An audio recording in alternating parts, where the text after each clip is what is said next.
Good morning po. Tayo po'y mag-aral ng salita ng Diyos.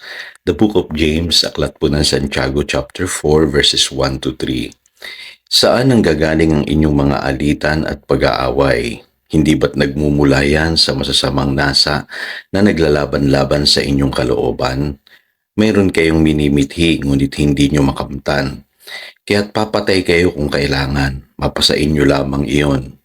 May mga bagay na gustong-gusto ninyo ngunit hindi ninyo maangkin. Kaya kayo'y nagkakagalit at naglalaban-laban. Hindi nyo nakakamtan ang inyong minimithi dahil hindi kayo humihingi sa Diyos. At humingi man kayo, wala kayong natatanggap dahil hindi tama ang inyong layunin. Humihingi kayo upang mapagbigyan ng inyong kalayawan.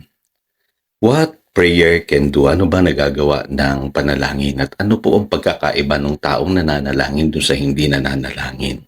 Alam niyo po ang mundo, sila po'y merong struggle. Ano po? At yan po yung binabanggit dito sa mga talatang binasa natin kasi unfair po ang mundo. Maraming injustice na nangyayari. Ano po? Kaya magulo.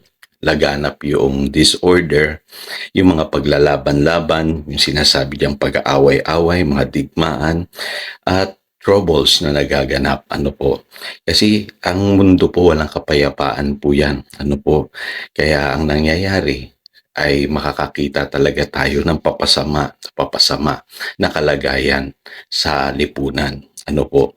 At tayong mga Kristiyano, ang paraan ng pakikipaglaban po natin ay hindi po sa paraan ng sanlibutan. Ito po sinasabi ng 2 Corinthians chapter 10 verse 3. Kung nabubuhay man kami sa mundong ito, hindi naman kami nakikipaglaban ayon sa pamamaraan ng mundong ito. So malinaw po yun. Tayong mga Kristiyano, iba po yung ating pamamaraan ng pakikipaglaban.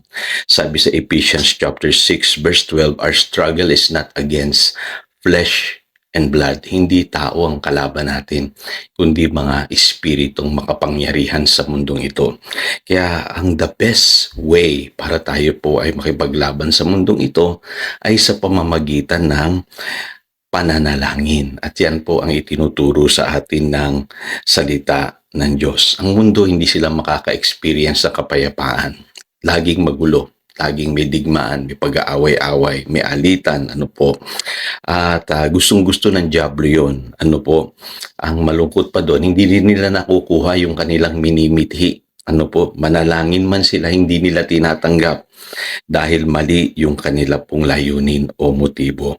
Mapalad tayo, nakakaunawa tayo ng salita ng Diyos at may pangako ang Panginoong Hesus sa atin. Ano bang ipinangako ng Panginoong Hesus sa atin? Sabi sa John chapter 14 verse 27, peace I leave you, my peace I do not give to you as the world gives. Do not let your hearts be troubled and do not be afraid. Huwag daw tayong matakot. Huwag daw tayong mag-alinlangan o mabalisa. Ano po? Kasi ang iniiwan sa atin ng Panginoong Hesus ay yung kanyang kapayapaan. Kaya kahit ang gulo-gulo ng mundo ito, kung ikay nananalangin kapatid, puno ng kapayapaan ang puso mo. Establish ka ng Lord sa righteousness at hindi ka matatakot sa mga bagay na nagaganap sa mundong ito. At ang pangako ng Philippians chapter 4 verse 7, and the peace of God will guard your hearts and your minds in Christ Jesus. Yung kapayapaan ng Diyos ang magbabantay sa iyong puso't isipan. Sabi pa nga dyan, yung kapayapaan na yan transcends all understanding. Ano po? Higit yan kaysa sa kayang i-offer ng sanlibutan. Kaya huwag tayong magpapaprovoke mga kapatid, kahit minsan iritang-irita na tayo. Hirap na tayo, gulong-gulo na tayo sa buhay. Ano ang pangako ng Biblia? Basahin natin sa James chapter 3 verses 16 to 18. Sapagkat saan man nagahari ang inggit at makasariling hangarin, nagahari din doon ang kaguluhan at lahat ng uri ng masamang gawa. Totoo po yun. Ngunit ang may karunungang mula sa Diyos, una sa lahat ay malinis ang pamumuhay, maibigin sa kapayapaan, mahinahon, mapagbigay, mahabagin, masipag sa paggawa ng mabuti, hindi nagtatangi at hindi nagkukunwari, namumunga ng katuwiran ang binhi ng kapayapaang itinatanim ng taong maibigin sa kapayapaan. Ganyan dapat ang ating maging buhay. Yan ang bunga ng kapayapaan na masusumpungan lamang natin kung tayo po ay nananalangin. Kaya mga kapatid, huwag tayong magpa-provoke sa nagaganap sa paligid natin.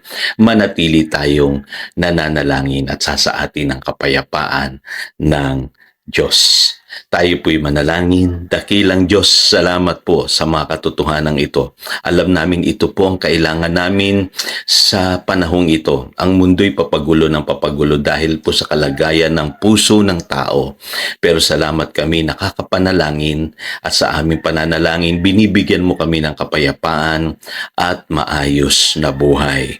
Salamat Panginoon, may pangako ka rin na tutugon ka sa lahat ng aming mga pangangailangan at panalangin.